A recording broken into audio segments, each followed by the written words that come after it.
After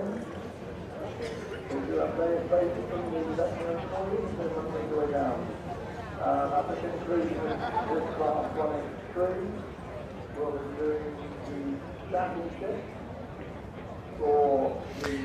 Wel, dyma'r olygfa o'r blwch sylwebu adran y Cobiau Cymreig sydd yn gyflwyniadu yma ym Mhabell y Ceffylau a'r dosbarth i Ebol Blwydd sydd dan sylw'r beirniad Helen Williams a dyna hi wedi cael dipyn i wneud heddiw. Dosbarth y cywion peth cyntaf a rwan ymlaen i'r rhai blwyddi. Dyma'r un sydd ar y brig ar hyn o bryd, Can Morlais Dynamo. Yn berchnogaeth Mr Mark Swister, mae'n debyg bod hi'n hapus ac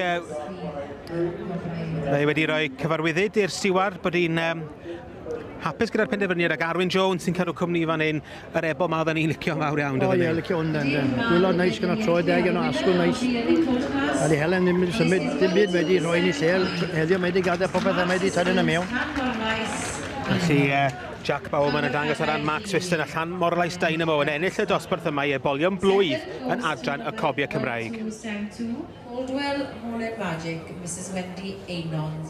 Well, Jack, a nice class to win here. Brilliant class, fair play. Some champion tenure all the way through.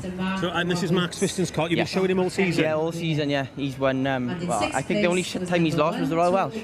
And now he's back at the Royal Welsh winning, so perfect. Oh, well done. I know this is a Colt you think a bit of. Yeah, we love him a bit. And he's got a popular winner here today. Yeah, so hopefully. Wish you all the best now in the Thank championship. you very much. Thank you. Well done. Deal. Thank you. Winners, of course, of the yearly Colt.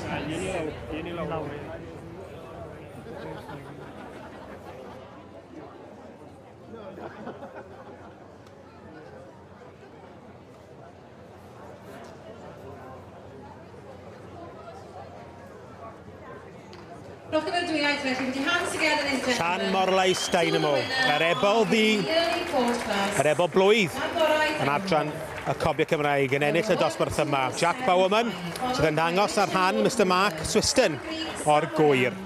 Coldwell, Woolman Magic, Gilead Cadog and Four Ways Prince.